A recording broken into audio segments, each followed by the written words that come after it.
Okay, you have data in a folder, you have Docker installed. Do you have a terminal open? Okay. I'll talk a little bit just about why you would want to use containers and what containers are. I'm going to follow this. We'll get there eventually. Okay, background. Installing software is painful. Everyone knows that, right? It can take a long time to install the different dependencies, right? And especially when you move to a new system, you have to repeat all that same work. And also in some systems, you don't have access to install things, right? If you're on a high-performance computing system, you don't have admin access, so you can't install things the same way you could on your own computer. And ultimately, for reproducibility, like if you have different software dependencies, you will get different results when you run an analysis. So your correlations or whatever you are using to analyze your data are going to be different whether you run it on whether you run it today with today's software versions or a year from now. So for those reasons, there's been an effort to try to standardize everything about that. So the first thing that you'd want to standardize is just how the data is described. So that's bits. We've been talking about that a lot already, so I don't need to go over that anymore. Olivia also gave a good tutorial on BIDS apps, right? So this is actually going to be the sort of hands-on continuation of that tutorial. But basically, so what a BIDS app is an app that understands BIDS as the input format. So anytime you give a BIDS data set to a BIDS app, it should know exactly what to do with it. And there's a bunch of BIDS apps around. You've seen this website before, right? So these are all different apps, right? So what we're going to do today is really just show how you can start using some of these yourself. So what it relies on is this thing called a container, right? So as Olivia mentioned before, so it's different from virtualization. So in virtualization, you're basically trying to virtualize an entire computer within your computer. A container is really just a set of files at its most raw form. And those files are all the software that you need to run something. So that's software from the OS level and up, right? So if you have a container that includes everything you need for your analysis, then that's all you need, right? Yeah. Good question. So if I don't know whether such thing exists. So if I have a container of say Ubuntu, yeah, which is the operating system, how's that different from like a virtual machine of Ubuntu? The container is just the files. A virtual machine, like say you were using VirtualBox or something, and you saved the machine, right? The whole instance. That machine contains exactly what was on the CPU and in the memory at that moment in time. It contains everything at that low level, right? It contains the hard drives that are virtualized in some way. So everything at that low level is contained in that virtualized disk image, right?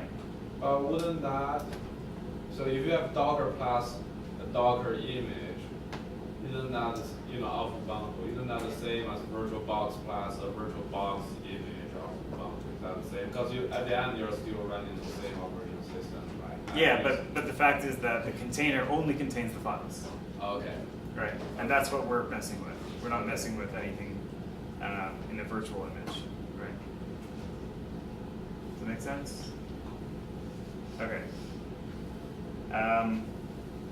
So there's different types of containers. Today we're mostly going to talk, and what I'm going to show you is Docker. Another form of container that you'll hear about is Singularity. And there are other forms of containers as well. But what they all have in common is they store, they have the same basic fundamental concept where they're just a set of files that contain all the software you need, right? Docker is a really popular one. It's been used a lot for, well, just in the IT world. Basically, the way people use Docker is, well, before Docker was around, when someone wanted to, say, have like a sophisticated app running on a web server, they would have to install a web server on a server, configure that, then they would have to install a file server, configure that, they'd install something else to do the front end. So they basically have all these different machines that they would set up. What Docker has now allowed is you could just have one, like almost just a sort of basic machine that runs containers, right? And then you set up containers as microservices. So you have a container for a web server, a container for a file server, a container for a user interface, a container for every little thing that you would do. And these are all running at once. And they all talk to each other. That's how Docker is used out there in the wild. Docker for science, what we're really wanting to use is just the fact that you have dependencies contained into a single file. We don't actually want that container to be able to talk to other containers or to be able to start up web apps or things like that, right? So we're using a very restricted set of commands or functionality that Docker actually provides. So that's why sometimes, like when you're actually using Docker, there's a lot more power in it that you don't actually have to use. That makes it difficult at times. But and that's also why people have created things like Singularity. Singularity is just meant for reproducible science. So it's just meant to contain all the files you need for running analyses on your computer or on a high-performance computing server. The other major difference is Docker requires you to have root access or admin access on your machine. So you can install it on your machine because you have that power, but no one's ever going to install that on a shared machine for you to use. So, so that's why people use Singularity. The Singularity has, you can use it without actually needing root privileges. Okay. So this is just sort of outlining. So what used to happen before BidZaps, when you wrote some pipeline and you wanted to share it with someone, you'd have to tell them, okay, install Python, install MyPipe, install FSL, this particular version that I have especially, install FreeSurfer, which could be another 2 to 3 gigabyte install Ants, then you download the code for your pipeline, install that, and then you can run the pipeline, right? So that's what it was like before BidZaps, right? With BidZaps now, all you have to do, so you have to install Docker, so you're already there. You download the container and you just run that. So you don't have to install any of these things. These would all be packaged in the container that someone has shared with you. Everyone's so good so far. And of course, guys, so this is good because you can use this on new data, you can use this on, this is just sort of outlining why you would want to share pipelines, right? I think that's obvious, I guess. The other thing is it's easy, so it's actually pretty easy to create new Docker containers. So they're created through this thing called a Docker file, which is basically a recipe for installing something. So who here has used Linux before and installed something on Linux? Like apt-get install, yeah. So, so this is what you would run to install something, right? Sudo, or yeah, you typically need sudo here, right? apt-get install and then the software, or conda install to run something in, or install something in Python. So if you wanted to make a Docker file that does the same thing, then you just basically have a text file and you put this run in front of it. And you never need to use sudo because it's all with sudo. So that's your Docker recipe for installing something on your container. And then you could also have it build off a previous container. So everything in Docker is actually in layers. So this could build off Ubuntu, or it could build off someone's mini conda install or something, or an iPipe, right? Or a container from a Bidza.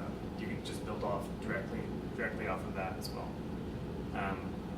And we're not going to do it today, but this is how you would do it. You would just basically, you would have a folder that has a Docker file, and you would just run this Docker build, and then this is the name of the image. Is it the same for Unix? Yeah. So all these commands are the same whether you're in Linux, Mac, or Windows. So what does an image mean here? Okay, so an image is a container. Yeah. And then, like the Docker build is to build a container, like Yeah. okay, build the FSL. FSL not a container. Yeah. not Well. a container. Yeah. So exactly. So if you didn't actually have the container to begin with, there's different ways of getting containers or getting. Actually, I'm going to change the. I'm going to be a bit more specific here. When we're talking about images, we're not talking about an image that's actually running. So we'll call that an instance. Okay. So once you run an image, we're going to call that an instance. But an image itself is just basically that set of files that are all contained into a single package, right? And yeah, so if we add, apt-get install FSL here, right? And then we did this, then we would get a container or an image that contained FSL. But the thing about Docker, another thing to note about Docker, these images, they're not they're not files that you can see in your folder structure. No, they're not pictures. They're living in some hidden folder structure in your computer somewhere. Okay. Is that the same thing for a singularity? It's different for singularity. That's another reason why singularity is just a bit nicer, because in singularity it is just a file called something.image, right? So what's the file extension for a Docker image? If you really dig into that. Well, so Docker images are stored as a whole set of different tar files. Okay. So it's not like contained in one It's file. not contained in one file. It's contained in many files that build off of each other. Yeah. So each layer, actually, I mean, if you want to get into the details, every time the Docker recipe goes through one of these run commands, it adds a new layer. And so this will create a tar file, and it stores it somewhere on your computer. And so on the command line, if you want to try this, so if you type Docker, you'll see all the commands that you can use, right? So there's this one command, list images, right? Sorry. So Docker images, right? So if I type that in, we'll get a list of these images. I have a bunch Yeah, here. okay. I Right. have You might just have like the hello world image, right? I have Hello World and Python, VisiBox, going to static sites. Right. So these are all the different images. These are not running at the moment, right? They're just in our repository, So, right? and then you add this to your Docker. Like we have to add this individually. Like, Yeah. So yeah, you can pull them. So I'll go over that in a sec. Yeah. And they're basically they're identified by this first column is where they came from, right? The repository. This is sort of what version it is. The image ID is like a unique identifier for this image in particular, right? So if you wanted to say remove an image, like say I wanted to remove this slicer build, right? This line right here. if I want to remove that image to save up some disk space, because it's taking up 8 gigs, right? Then I would do, let's look at our Docker commands again. RMI, right? That's to remove an image. Wait, what's that? What's the difference between RMI and RIM? Containers. A container is something that's running already. So wait. Wait, Wait, I thought that was instance. So that's the difference, because this doesn't really exist in singularity, right? The fact that you have, oh, whoa. It's done. Gone now.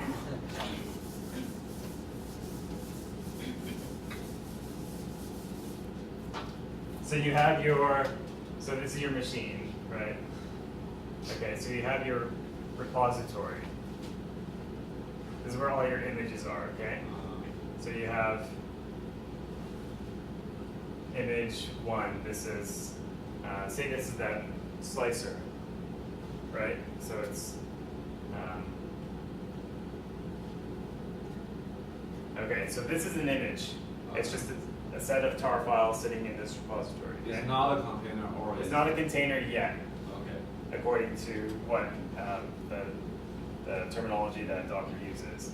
If I run this container, okay, This image. right? If I run this image, okay, Becomes a container. yeah, then it becomes a container, right? Container, slicer, and it has some ID, right? So we'll simplify it as A, right? Okay. And is container the same as the instance? It's, yes, sorry. So It's it's- like an instance Okay. slash container, right? And if I run this again, I get another container, a different container, right? B. Wait, what's the A and B? These are not images anymore. These are from the same image, but it's a different container. Okay, but the A and B are now those like random No. string. Those are for the image, right? Yeah. Okay. So, for instance, if you want to see what containers you have, that's this command, right? Docker ps, Okay. right? So here I have 2 containers running, okay? Actually, this is a good example. I have 2 containers, they're coming from the same image, right? But then you have different container ID, which is really similar in structure. Exactly, with the this is the image. container ID. Okay. I don't want to get too hung up on this though, because we don't actually use multiple containers when we're just running things. But so this is important if you're using Docker, like IT professionals would use Docker. This would be web server 1. This would be, say, backup web server, right? Okay. You start up 2 web servers from the same image. They're identical web servers, but they're running on 2 different ports, Okay. right? So basically, we don't ever, we don't typically have multiple containers unless you're just running multiple jobs at the same time. Yeah. Okay. So where are we? Okay, we're getting right into BIDS apps then. Okay, so there's a bunch of BIDS apps out there. One we're going to go through today is MRI-QC. So that's the one that gives you quality control metrics for structural and functional data, right? But there's lots of other things out here, like this does just functional connectivity analysis, fMRI-Prep we know about, blah, blah, blah. Okay. So, just to remind everyone what the format of a BIDS app was.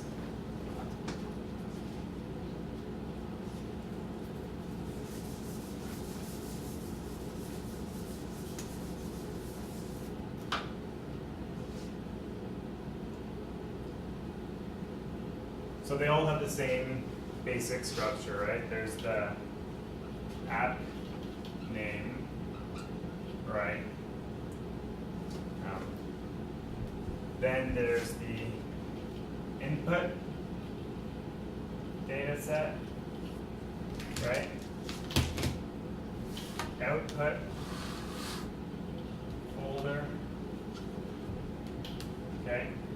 And then this is the analysis level, right? Does everyone remember what this means? Or what? Basically, like, the typical options you have here are either participant, right, or group. What it means is, it's basically, apps can typically do one of two things, or two different things. They can typically do two different things. So you'd either want to do some, so if you have subject 1, subject 2, subject n, right? One type of processing is you do the same processing for every subject, right? Anyone want to give me an example of something there?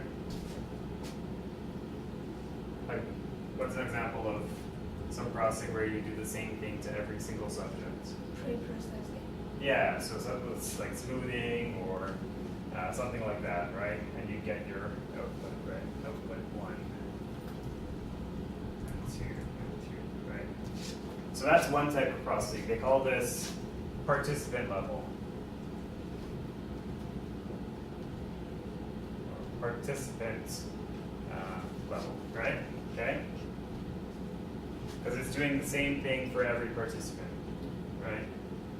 The other type of thing you could do is, say you have all your different subjects,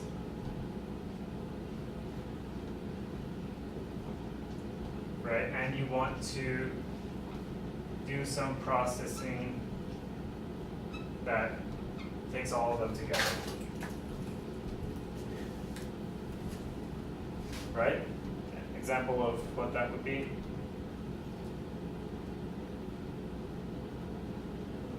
Anything that you would do?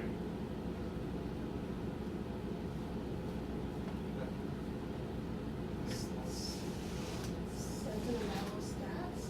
Yeah, second level stats is an example of one, because you need all the subjects to do it, right? Or even say you had an image, or say you had a bunch of images that you want to average them together, right? That's example, right? So you have some output, right? So, yeah. So we would do it just for one subject, so we say like participant underscore 1, or like subject? No, that's separate. That's a different option. So this is just describing two different styles of processing, right? Participant level and group level. Make sense?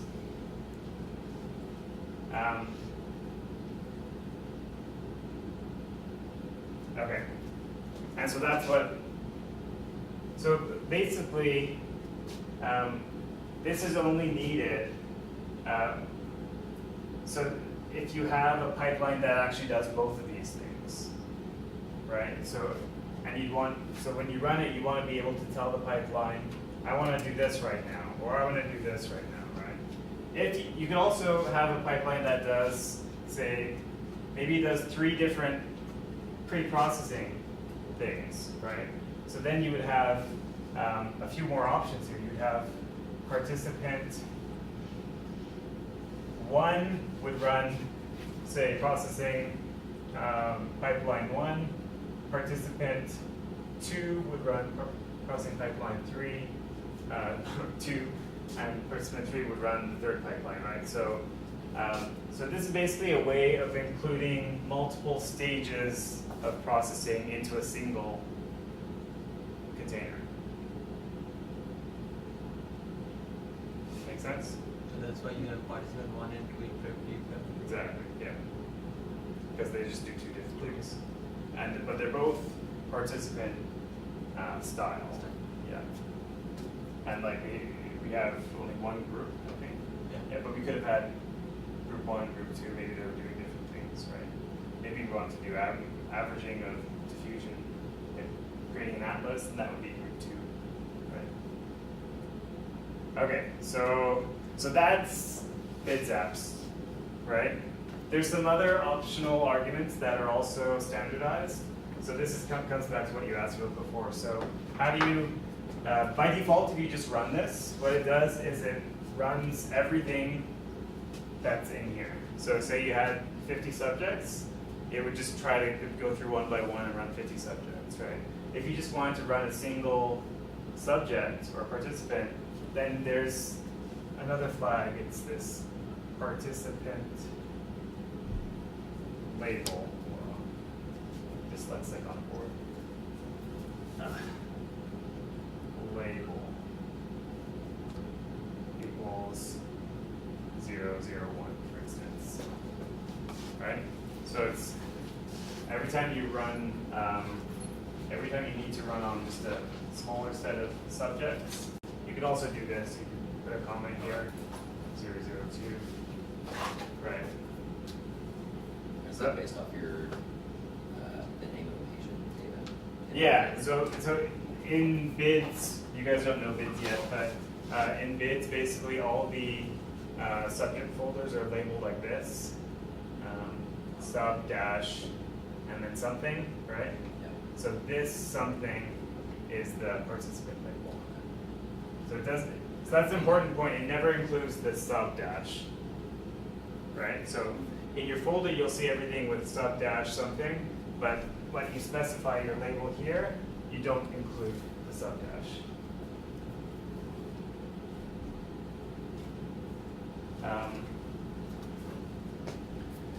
Okay. Let's try running something. Okay, so you should go to the folder that you just downloaded. Let's see. LS. So there should be a bids apps data subfolder.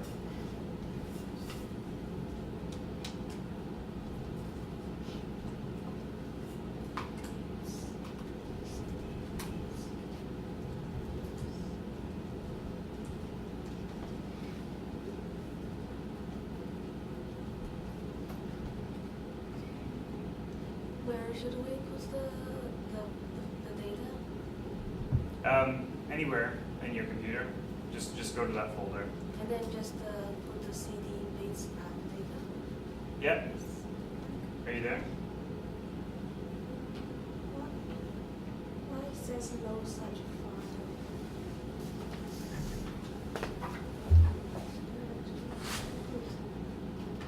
Where are you right now? Yeah, you have to go there first, right? No, you need a CD, right? Here, let's see. Where is this? Documents. Documents? Okay, so go to documents and then you need a capital, I think.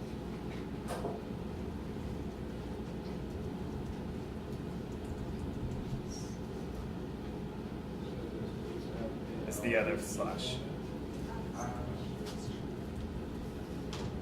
You can use tab to finish your sentence.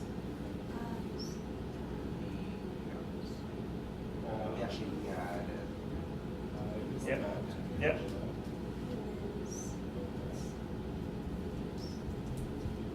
There you go. Okay, you in there? So yeah. So where did you download your data? Okay, cool. So if you go CD, and then space. Yes. There you are. Hit error. Type in DIR. Oh, data source. Okay, there's your data. Okay. Wait.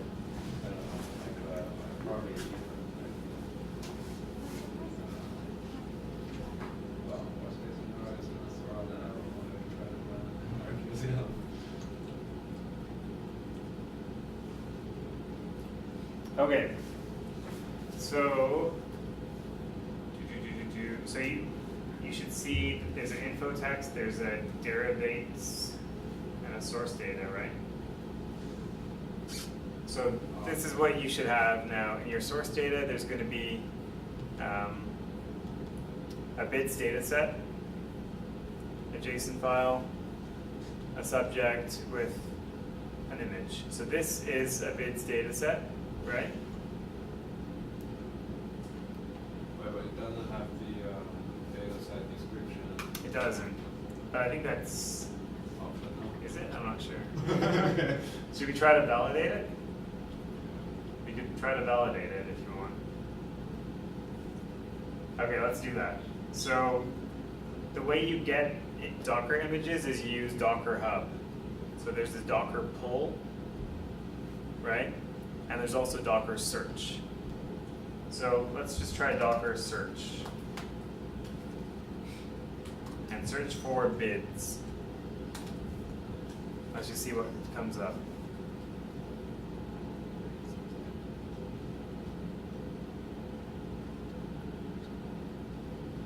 Actually, I have an idea. For the validator, let's just use the website. Do you guys have it linked? The bids validator website?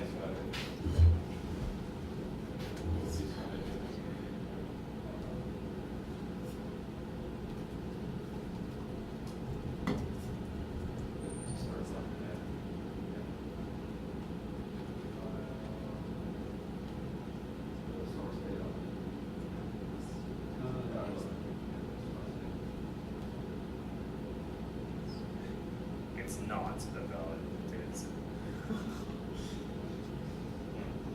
Yeah, it needs a data set description. I guess we can put one in there.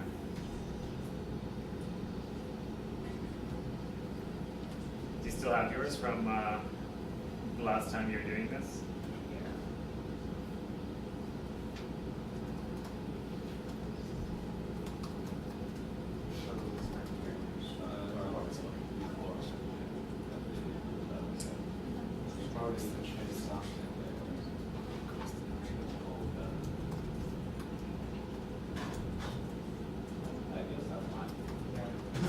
You just need the file on Yeah.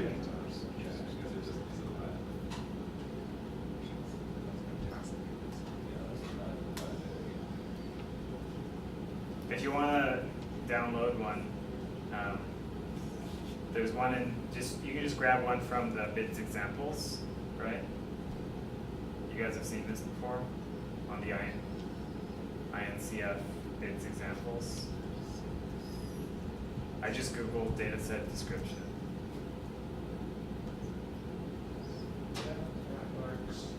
Okay. So, did you validate too? Yeah. All right. I'll wait till everyone's validated.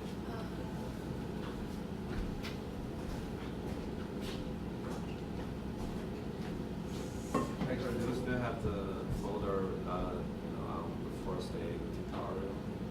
First aid tutorial, remember that? We have a, That one. So I should copy that. you just need to copy the data description. You still have it, or otherwise you can just go on.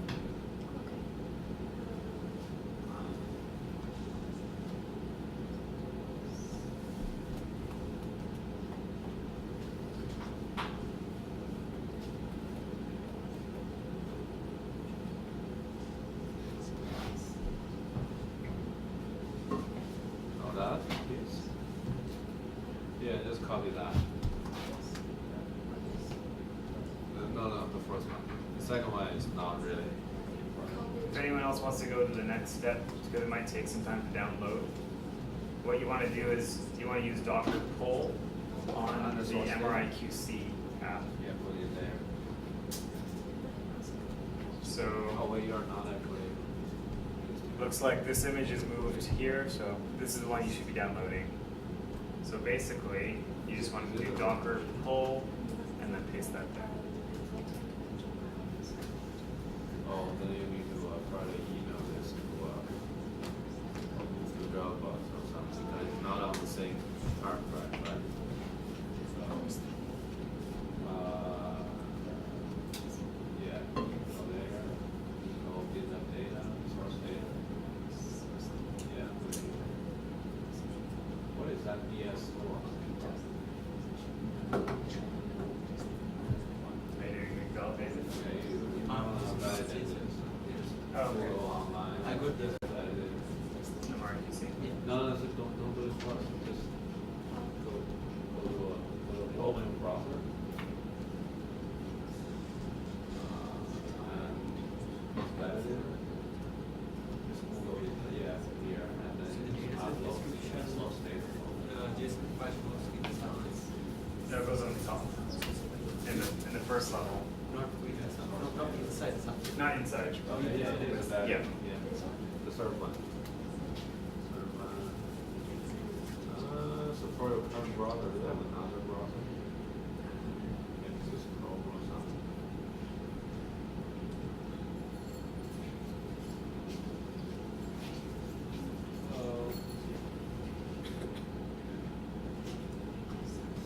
It's taking a while.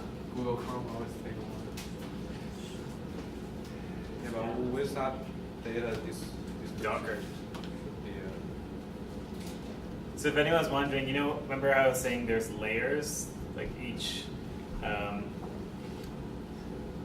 image is actually a whole bunch of separate images. These are all the different layers. And when you download it, it tries to download them in some logical sequence.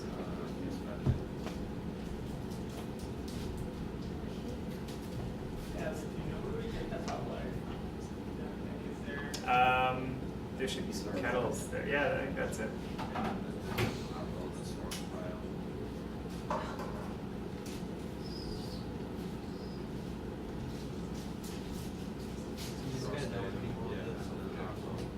It's downloading all the layers of the image. So, for instance, like these first layers are probably like Ubuntu, right? And then some of these, like it all builds on top of each other, right? So there's Python, and then there's the user software. So every command in the Docker file is a separate layer. So how did you go to this? So you said Docker pull. Yeah, this one. Docker pull.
Same thing. What do you mean? Like lost.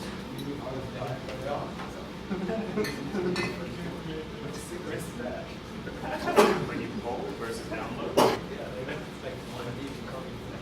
But if you like downloading one deep. Well, it's coming from Docker Hub, which is, they have lots of file servers. It's a big, they have lots of bandwidth there. That's why it's faster. Oh, this tastes cool. That one.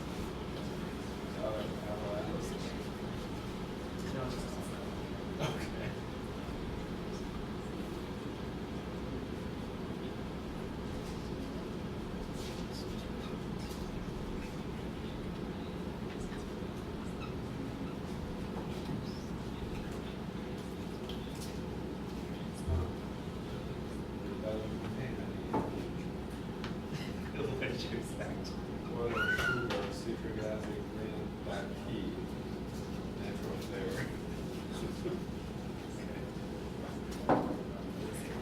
Okay, so while you're waiting for it to download, I just want to describe one thing. Okay, so this is your computer, right? So on your computer you have a bunch of files, right? You have system files, right? /bin, whatever comes there, /lib, /opt, you know, /dev. There's a whole bunch of files that relate to your system. There's some folders that relate to where your data is, right? Home, ALIK, etc. Maybe you have data. Maybe you have your USB here, right? So you have all these folders, and some of these are system folders. Some of these are your own personal folders, right? When you run a container, what it does is it basically overrides these system folders, right?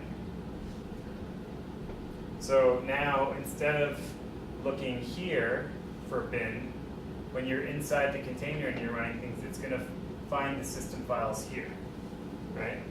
But when you're running in the container, it doesn't have access to these folders by default, right? Does that make sense? Because it's self-contained, right? There's a barrier here, right? And there's a barrier because you don't want it to, you know, look in here, right? So you don't want anything sort of corrupting your little container from the wider world, right? So the way that you access your data, say you needed to actually run something that's in here, inside this container, what you can do is you can set up these bind paths, right? So this, what it effectively does is sort of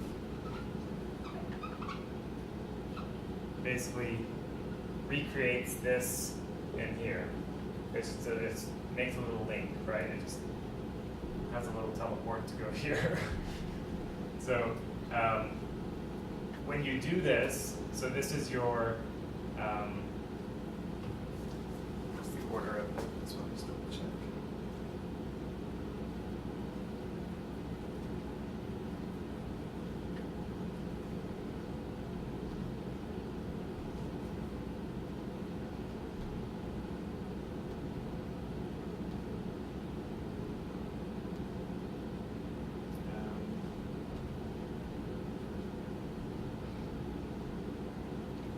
Yeah, okay. So, and when you do this mapping, you don't have to actually map it to the same name, right? Say you had this thing, you had data, project, project 1, source data, right?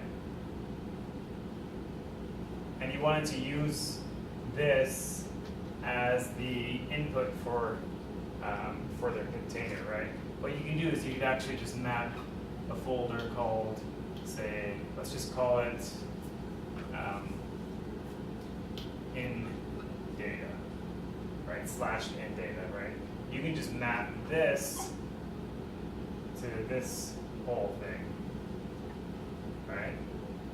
Now, when you're in the container and you go here, what you actually see is this. So is that just like a shortcut to that folder, basically? Yeah, effectively that's how it works. It just makes a little link, right? But you need to set up these links in order to access your data. Otherwise, this container doesn't see that. But it's not like physically copying whatever. No, data it outside. doesn't physically copy. Yeah, It's just linked to it's that. Yeah, Right. it just basically opens a portal. Okay. Yeah. So so every time you run a container, you have to specify what those openings are, right? And you do that through a command -b, right? And so the command is always the sort of local path and then the container path. So in this case, it would be /data/everything, right? source data colon slash in data. Okay. So this becomes an argument that you need to run. This is why Docker is just kind of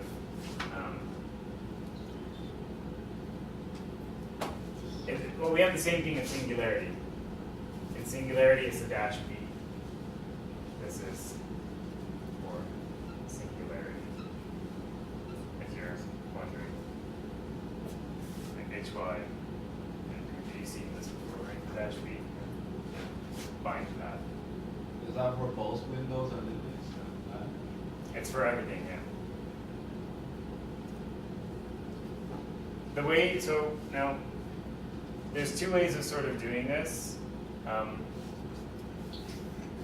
What people typically do when they run Docker, and it's just more convention, is they will take their input data, you know, just like this, source data, and map it to a folder like this, like /data, right?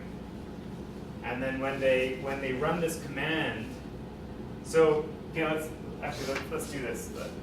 Let's just imagine we did this. We did out data, okay? We made another portal to /data / output, okay?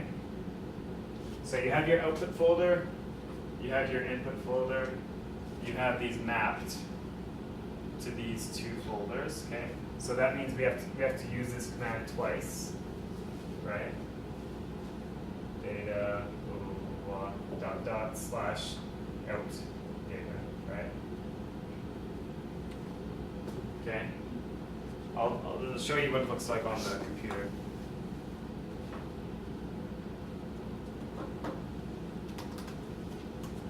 So these are the options, right?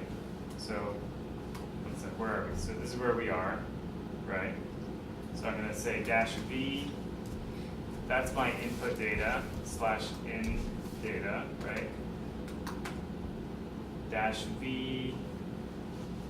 I'm going to put my output data here. Output data / out data. Okay. I ran out of disk space. I ran out of disk space. Oh. Okay. That's right. I can still show you this though.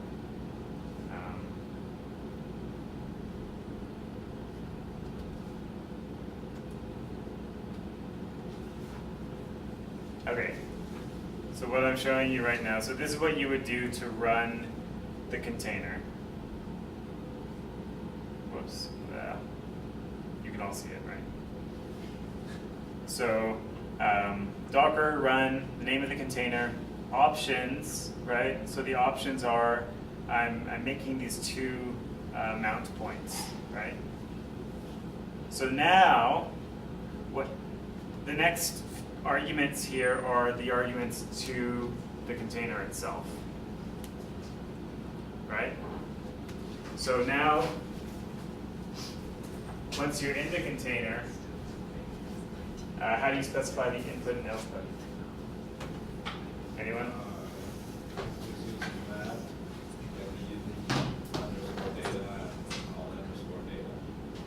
Yeah, exactly. These are your paths now. You just refer to them like this, right? You don't have to refer to this anymore, because this now means the same thing as this. In fact, if you use this, it wouldn't work, right? Because it doesn't know where to find things, right? So you'd have to use, so the input folder would be in data, output folder would be out data, and participant level, okay? So if someone runs this,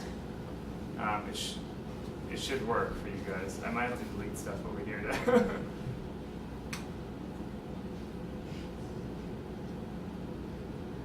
So you type Docker on folder because you need to download command. No, that is the command you would use to run it. Oh, It's not going to run for me because it's not like complete. if it was full, like If it was pulled, You just have to type MRB. even if it wasn't pulled, actually, you can still run that. It would download it if it wasn't downloaded already. Okay. Yeah. But even if it is downloaded, we should. Yeah, this is how to run. Okay. Yeah, Docker run. This is just like Singularity run. Right. So you guys want to try that? I'm gonna remove some images.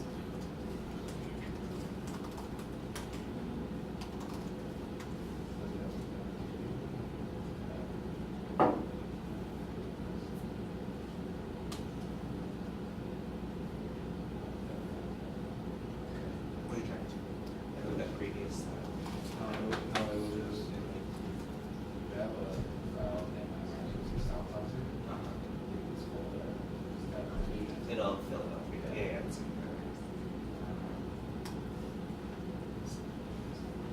But are you in this, are you in the folder that has the, so we know that has the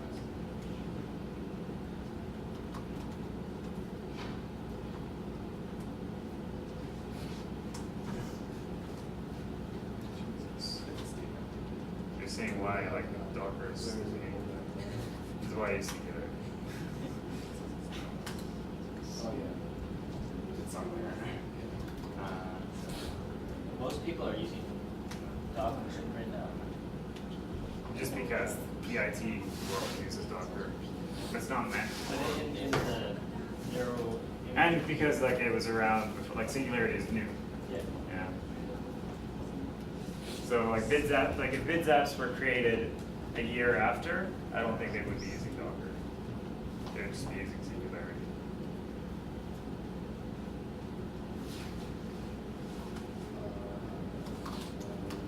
I just pointed to the.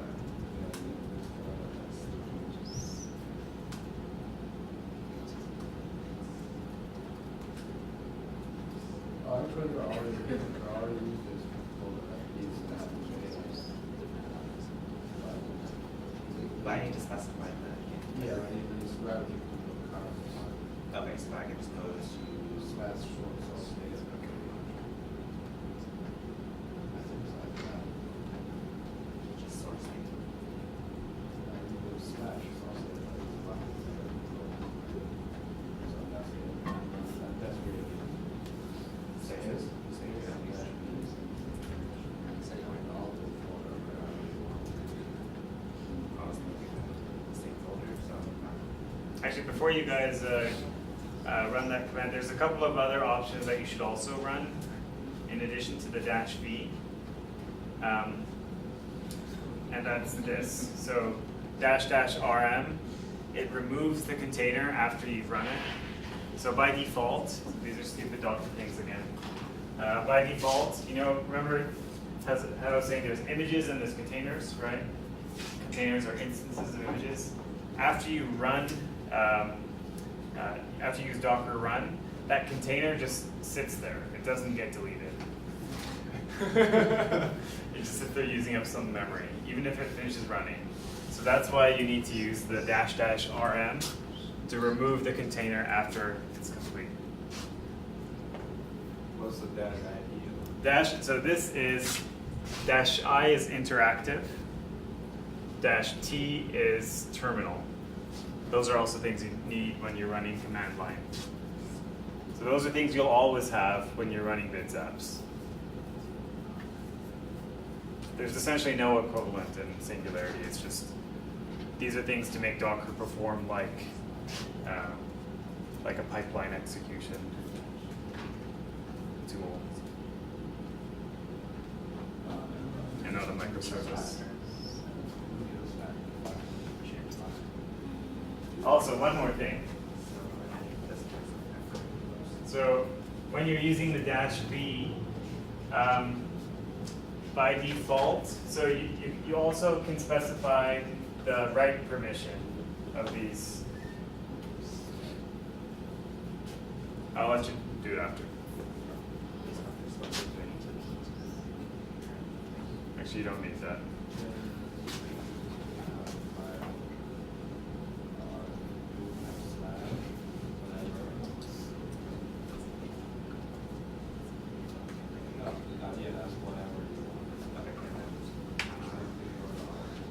Okay.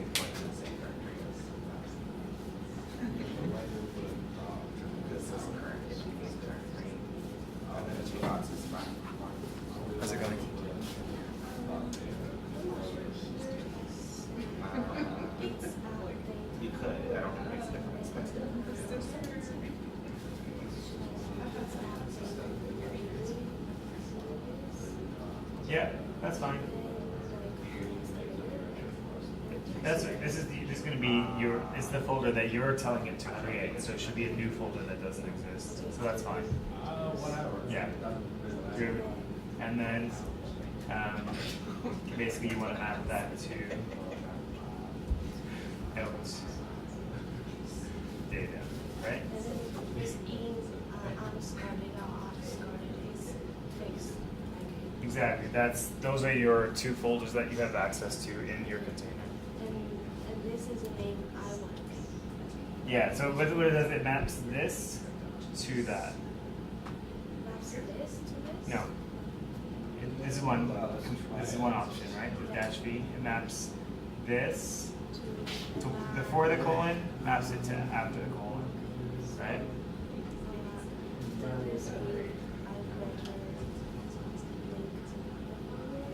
No, you don't have to make it. It'll make it. Yeah. It should. Yeah. Actually, no. Actually, no. I would say past this. This folder exists. Yeah. Just use that. Yeah. So this folder has to exist. It has to exist. Yeah.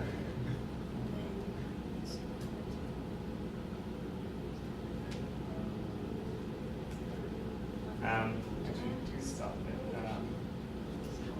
You also should use this -rm and -it. Those are the other things. Basically just means it removes the container after it's done, and it does an interactive terminal. You'll always need it. Yeah.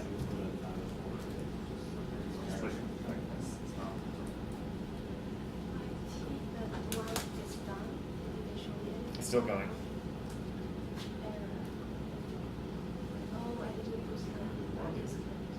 You can put anything actually. So far, so this is a good example. So far, if you just do Docker run the image name -v -rm -it, all you've done now is you've just run MRIQC with no arguments, right? All this that you have right there, that's basically just to replace this here, right? The app name. So you still need to add your arguments.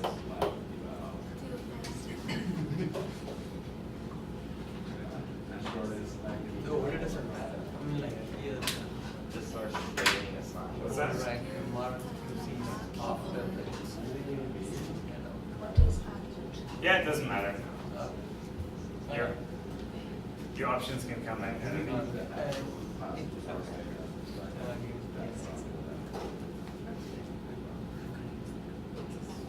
Also, what did you try to run? Let's see.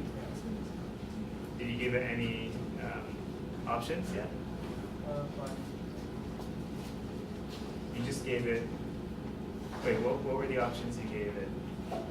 Participant? No. So what you've just run then, all you've run is a command that had this, and then this. You missed these. Yeah, those are the ones on V, right? No, the -v, all it does is it makes these accessible. Oh, then we have to be. You still have to provide the argument. Yeah. So I still to add baseline, right? Mhm. So I got the error on that, and I still need to add baseline. You still need to add. Memory and No, well, you have put Brainhack Lab here, Yeah. so you don't need that one again now. Okay. This is the image, right? Yeah. Okay. You still need to add Participant? these. No, that's like how much is available. These are your So it has arguments. 16 gigabytes of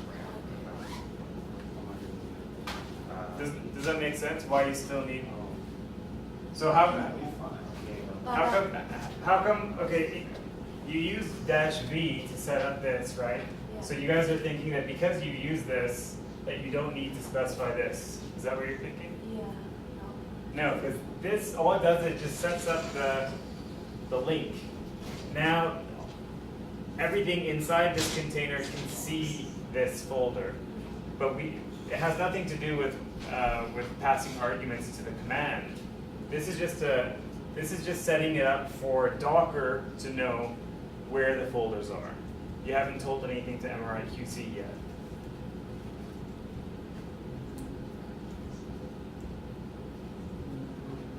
What we do, I mean, what I like to do, like when I set these bind paths with Singularity, is just set the bind paths to the basic folders that we make use of.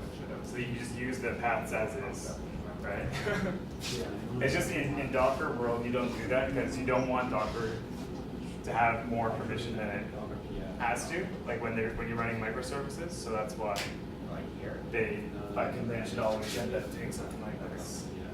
But it's not needed for. Yeah. So then, so isn't that this work then? Like, No. just the.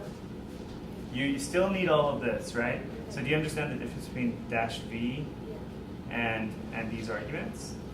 Like you need the -v to make these folders accessible, Okay. right? And then I just put this. Exactly. At the end of this Exactly. line? Exactly. Okay. Yeah.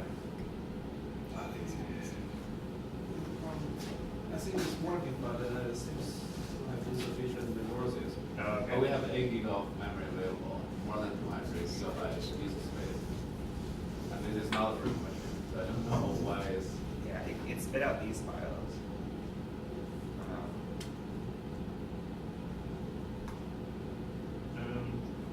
It could be that your Docker is not using more than.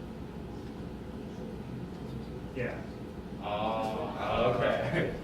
So it's limited. Yeah, exactly. So you That's just negative. bump that up a bit. Negative 6 or something, yeah.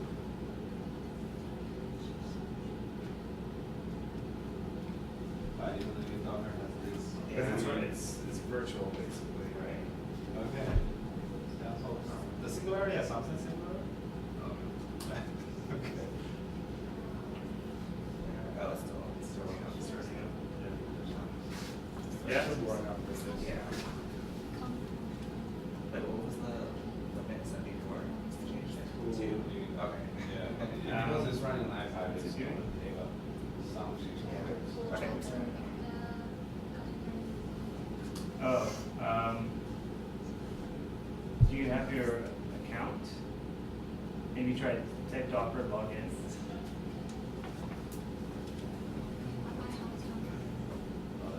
Yeah.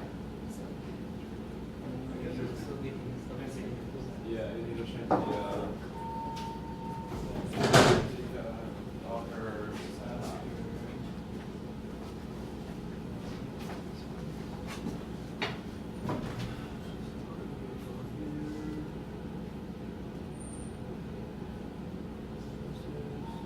Yeah, try your. Yeah. So the error, the same error, like,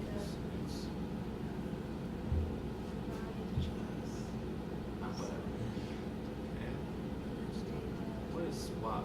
It's probably the virtual data set, I think. Yeah, and after restart, just running it should be working.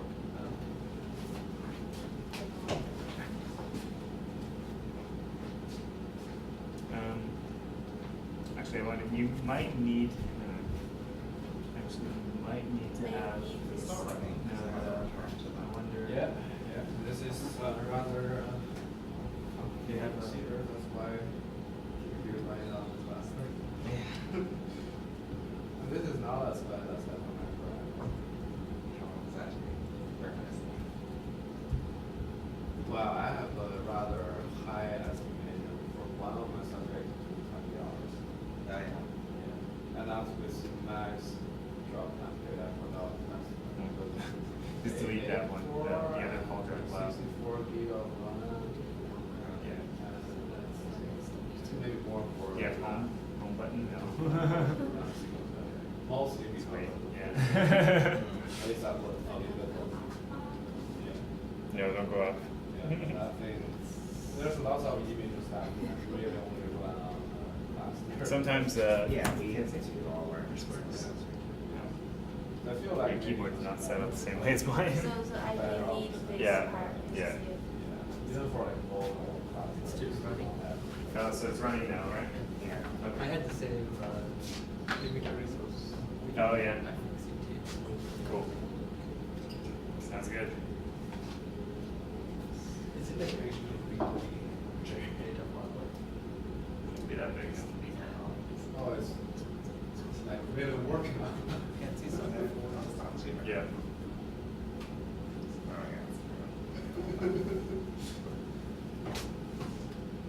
I have 9% battery. Okay.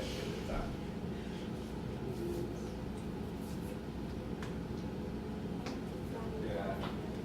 I don't know whether whether I guess you having get- video will allow that. Probably not by default.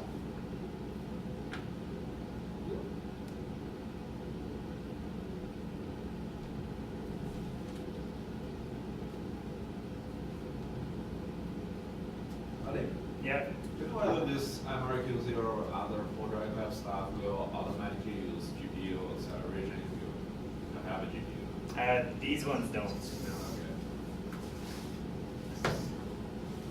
I mean, there are some apps that will, like FreeSurfer. Some sections of FreeSurfer will, but typically if we're running it on Gram, we won't. Okay. So Do that 'cause- iPad doesn't automatically use GPU acceleration or? No, well, I mean, NiPipe doesn't actually have any, like, NiPipe calls code, right? So NiPipe doesn't actually do anything, right? Oh, NiPipe okay. is just the pipeline execution. So if it calls FreeSurfer, then Yeah. you use some, okay. Yeah. So what are these participant level lines? Which ones? In this video, it says like participant level. One line. Progress. This is all the results of the computer. No time to update your display.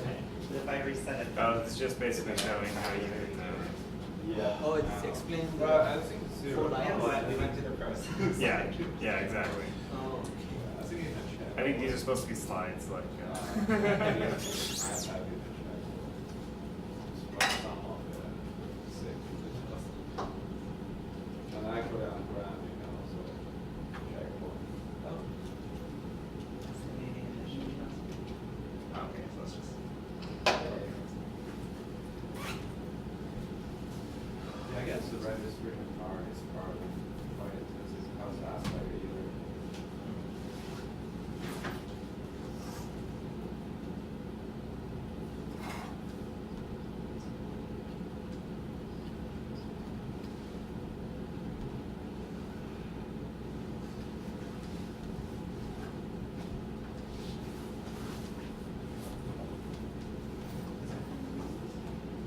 I don't know, probably not.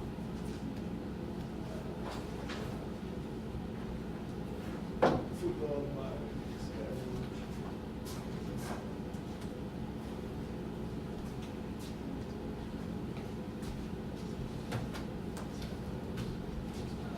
We're in different rooms on I wear the photo. Can you guys figure out where the social thing is? no, we haven't. It's- any it's ideas? Quite close. You guys been teasing it all week like TBA. We should just have it here. Like, TBA. This would be actually a really good spot for party. Like this. Yeah, right. Are we gonna? Are there cameras? Yeah, I just don't know that. I think it's really dry. Yeah. Not bad. You could. Yeah. We should, Do yeah. something We else. should get in on the. You know, actually, there's the. Which floor is it? On the. Ground floor is pretty nice. On the fourth floor? No. we're on No, there's the part that's on top of the lobby. Have you seen that? There's That's still on Oh, the three, second sir. floor. Oh, it's two. third. Oh, it's on the second floor. Third. Oh, third, No, yeah. two. Like when you're walking into the lobby, right, and you see the hanging, the glass. No, I mean like in this building, like where that is, like below that ceiling outside. That's the third floor, right? Because that's relatively on. Yeah. It's the third floor, yeah. Okay. Because it's a high ceiling, like the lobby area is 2 stories on the I don't know floor. whether that ground place floor, is right? open or not. They were still renovating it or Yeah, I building, think they still constructing it have last time. A wooden door. No, That's- it's, that's well, the- they finished it for the grand opening thing. Oh, did they? Or Oh, I think okay. they're together like last. Yeah. No. It's a boardroom, right, for Yeah. the Board of Governors. Board of Governors, yeah. That would be a nice place to throw a party. Well, and I wonder, like, they should always use those spaces on top of the roof. Yeah. Make a garden or Like a something. patio. Yeah. So I was panels. suggesting to put some like barbecues on top of that. Maybe they're like, these are a bunch of depressed academics. So safety risk. Like the window opens almost enough, like.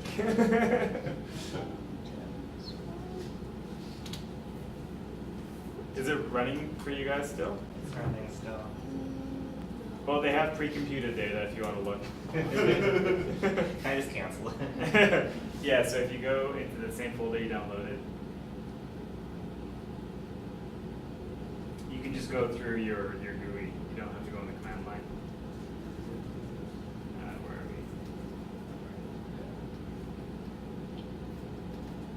we? Bits tutorial, bits and tutorial. So in the derivatives, there's pre-computed. Pretty nice. So basically, there's a reports folder.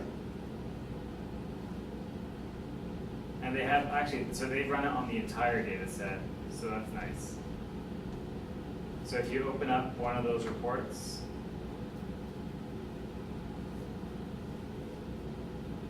oh, they haven't run it on group level, which is stupid.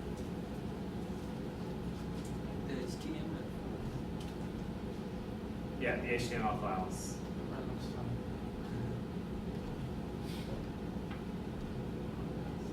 It's kind of, yeah, lots of artifacts.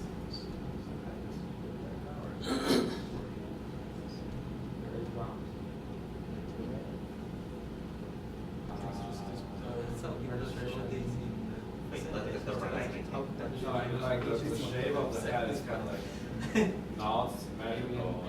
Maybe they were crooked. Is that like they just slapped it like that, or? I feel weird. Yeah.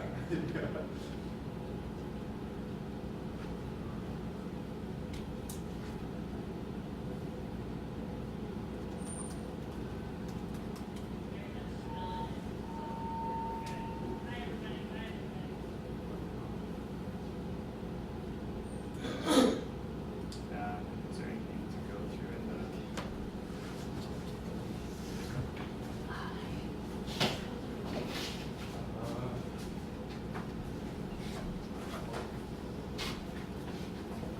What is it?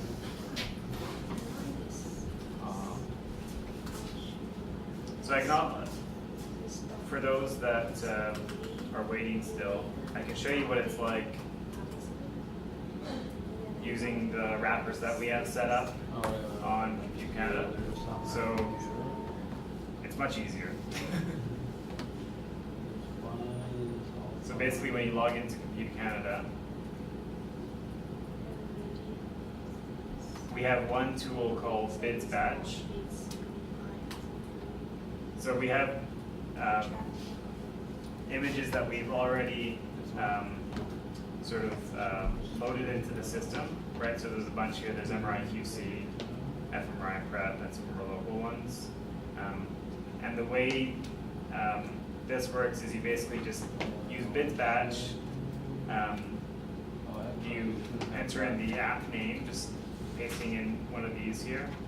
And then the rest of the arguments are basically the arguments for the app. So Bits Batch replaces the Docker. Yeah, and Bids Batch adds another layer of parallel submission. So basically when you run Bids Batch on the compute server, it submits a job for every participant. So you can run like 200 participants all at once. Yeah.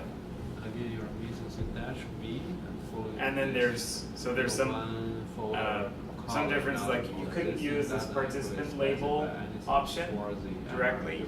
Instead you would use an option for bits batch to do a single subject. Just because it does a little something on its own to create these commands, right? So able to see. and basically, so the way this is set up, we have not currently looking at the source data folder. To let it actually look at the source data folder, you need to. we have one file that lists all the installed apps. Okay, now it's looking at. I should actually, I can view this maybe in a spreadsheet. But basically, so here. You don't specify subject or like a sublist of subjects that it will assume it's group or. It'll just run for all the subjects. Okay. Yeah. So in this bits app setup file, this is for bits batch, right? We basically have the name of the app, where it's coming from, like whether it's coming from Docker Hub or Singularity Hub or a file, right? And we have, the other thing we have is default options, right? So when we run fMRI prep, these are the default options we use. So specifying number of threads, number of CPUs, memory, scratch directories, license files, all of that, so you don't have to do that every time. And also, we have a default for, because when you run jobs on the cluster, you need to specify the resources that it actually allocates. So then we have a way of specifying those for these jobs. So that's outside of the bits app, but it's part of the cluster. So this is in, so basically, so Neuroglia helpers is the repository, right? So when you're on Compute Canada, so if you have a Compute Canada account with my lab, you just basically git clone this, right? And then that sets up. Yeah, I have all done, but Yeah. I don't know how to use it. Like, how the That list is inside this repository. So when you git clone, there's just this file there. yes. Actually, this is a good way to view it. So here's the TSV file. Yeah. Actually, I need to update these instructions because they're out of date.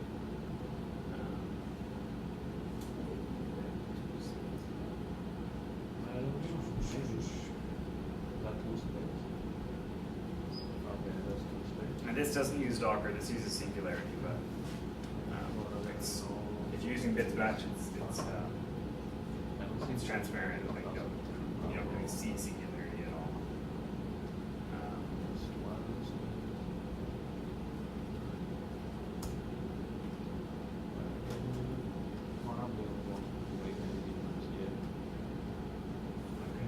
Somehow this 2-V is more.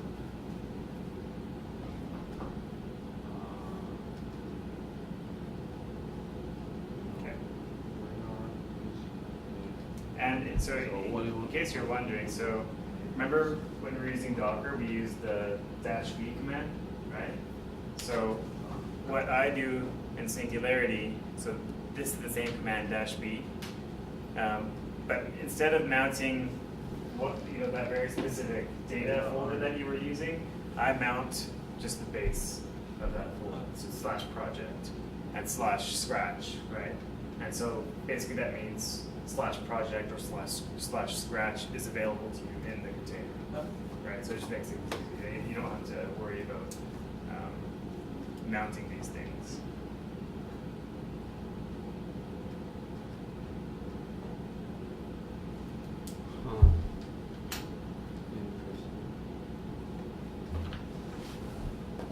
Yep. For some reason, it treats the in data as the third argument for the MRQC. I think that's not this level. So the 2-V didn't really work here for whatever reason.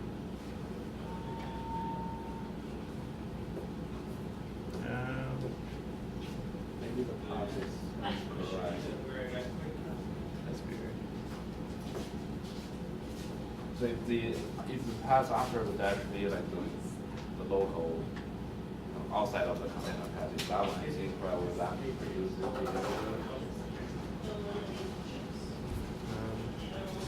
Let's see what happens. You just run back. Where you want one place where. Actually, sorry, no. I know the problem. We wanna.